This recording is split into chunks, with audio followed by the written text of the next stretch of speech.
अगर आप भी लेना चाहते हैं देश दुनिया की तमाम जानकारी तो आज ही सब्सक्राइब करें हमारे चैनल को।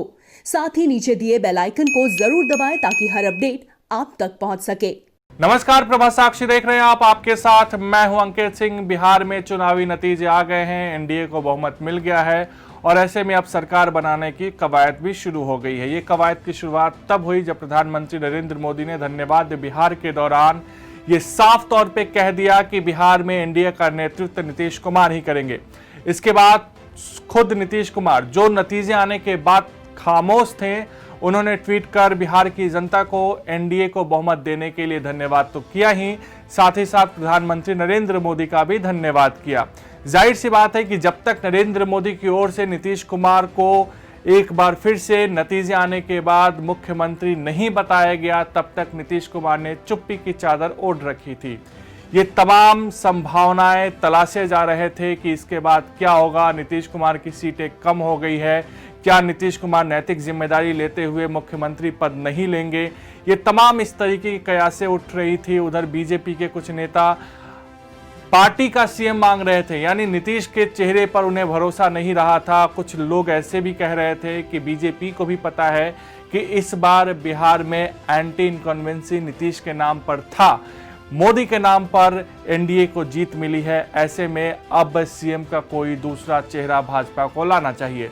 लेकिन फिलहाल प्रधानमंत्री नरेंद्र मोदी ने नीतीश कुमार के ही नेतृत्व में बिहार में सरकार बनाने की बात कह दी है। इसका मतलब साफ है कि नीतीश कुमार ही बिहार के अगले मुख्यमंत्री होंगे।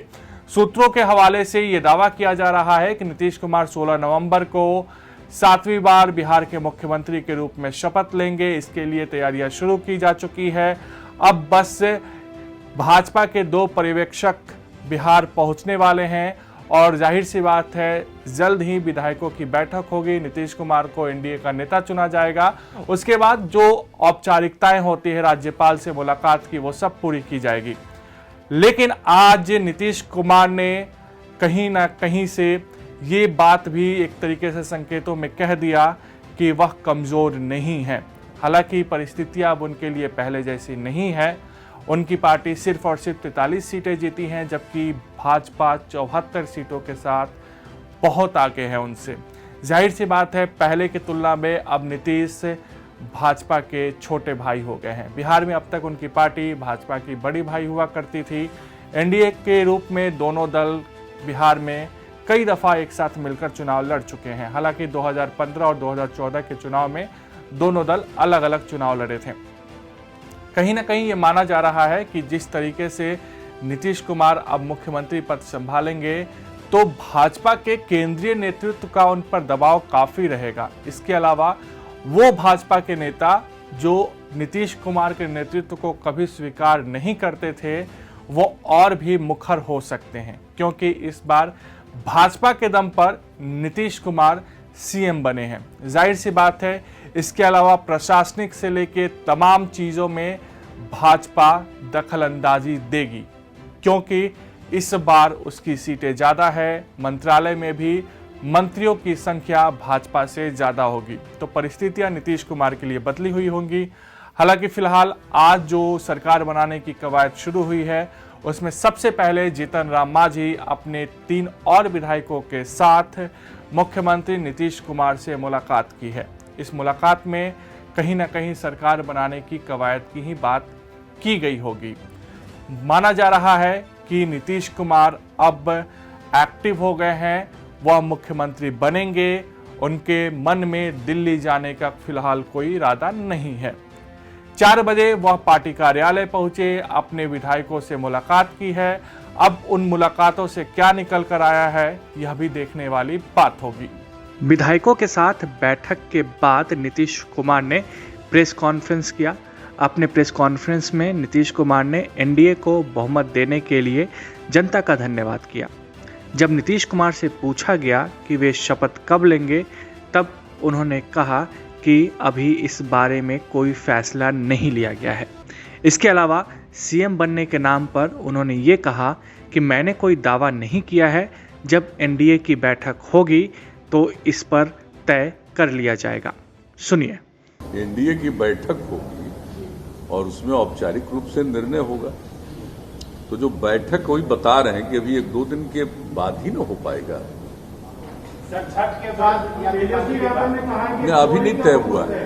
दिवाली के बाद कि छठ के पहले कि छठ के बाद ये तय नहीं हुआ। आज ही लोग आए हुए थे, कल फिर हम लोग बातचीत करेंगे आपस में। सब लोग जो है चारों घटक दल के लोग कल मिलेंगे। वैसे हम लोगों की मुलाकात सब लोगों से हो चुकी है, लेकिन एक साथ बैठना चाहिए। कल संभावित है कि हम लोग आपस में बातचीत करें। औपचारिक मीटिंग तो उसके बाद हो, माने विधानमंडल दल की बैठक तो उसके बाद हो एनडीए की, लेकिन कल चारों घटक दल के लोग आपस में बैठ के बातचीत करके ही एक एक चीज तय करेंगे कि किस दिन क्या करना। बिहार की जनता का निर्णय है। लोगों ने जो उनके हाथ में ताकत थी, जनता मालिक है और जनता का निर्णय हो गया। पुनः एनडीए को बहुमत प्राप्त हुआ है और एनडीए की सरकार बनेगी। हम लोग तो सब दिन से कहे हैं कि भाई जनता मालिक है, उनको करना है। नहीं, अभी उस सब चीज के बारे में कोई अभी फाइनल नहीं हुआ है। अभी तो आज तो चुनाव आयोग ने ही लिस्ट सबमिट किया होगा गवर्नर साहब को, तो वहां पर जब लिस्ट सबमिट होगा इसके बाद बाजाप्ता ये जो हाउस है अभी एग्जिस्टिंग, इसका तो 29 तारीख तक है। इसलिए बीच में ही अगर करना है तो उसको डिसॉल्व हर बार करना पड़ता है। उसके बाद ही कोई नई सरकार बनती है, शपथ ग्रहण होता है।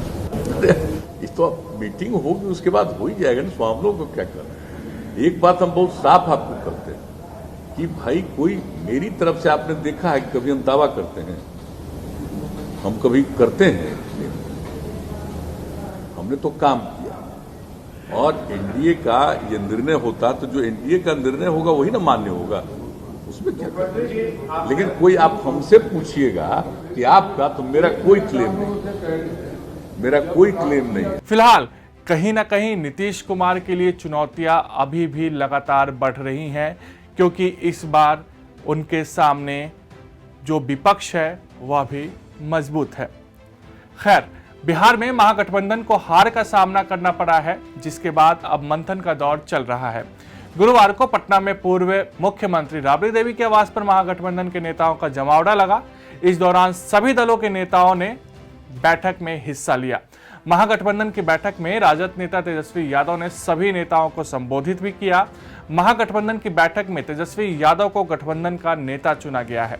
बैठक के बाद तेजस्वी यादव ने प्रेस कॉन्फ्रेंस में कहा कि जनता का फैसला महागठबंधन के पक्ष में है। ऐसे में चुनाव आयोग भले ही एनडीए को नतीजा में आगे दिखा दिया है, लेकिन नीतीश कुमार को इसकी जिम्मेदारी लेनी चाहिए। 2015 में भी हमारे पक्ष में ही फैसला था, ये तेजस्वी यादव ने कहा है, लेकिन बीजेपी चोर दरवाजे से सरकार में आ गई। हमने चुनाव में गरीबी, मजदूर, शिक्षा, विकास का मसला उठाया। तेजस्वी यादव ने आरोप लगाया कि नीतीश कुमार चोर दरवाजे से सत्ता हथियाना चाहते हैं। राजद नेता बोले कि मेरी सीट पर भी 3 बजे तक प्रक्रिया पूरी हो गई थी, लेकिन नतीजों का सर्टिफिकेट आधी रात को दिया गया। तेजस्वी यादव ने कहा कि देश का युवा, किसान, मजदूरों में आक्रोश है। चुनाव में पीएम मोदी, बिहार के सीएम और कई लोग एक तरफ से, लेकिन 31 साल का युवा को रोकने में वो कामयाब नहीं हो सके। ये लोग राजद को सबसे बड़ी पार्टी होने तक से नहीं रोक पाए।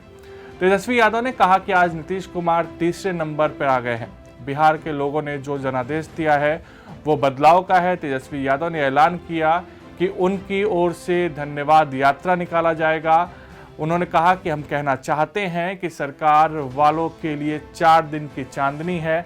अगर जनवरी तक 19 लाख रोजगार और अन्य समस्याओं को नहीं सुलझाया गया तो महागठबंधन आंदोलन करेगी। सबसे पहले मैं बड़ा विनम्रता से हाथ जोड़ करके, नतमस्तक हो करके बिहार की जनता को धन्यवाद देना चाहूँगा। और आप सब लोग जानते हैं कि चुनाव का फैसला आया है। जनता ने अपना फैसला सुनाया है और चुनाव आयोग ने अपना नतीजा सुनाया है। जनता का फैसला महागठबंधन के पक्ष में है, चुनाव आयोग का नतीजा एनडीए के पक्ष में है। आप सब लोग ये समझ सकते हैं कि जनता का जो जनादेश है और जो नतीजा इलेक्शन कमीशन का है, नतीजे और फैसले का बड़ा अंतर है। फैसला हमारे पक्ष में और नतीजा उनके पक्ष में। ये कोई बिहार में पहली ऐसी कोई घटना नहीं है।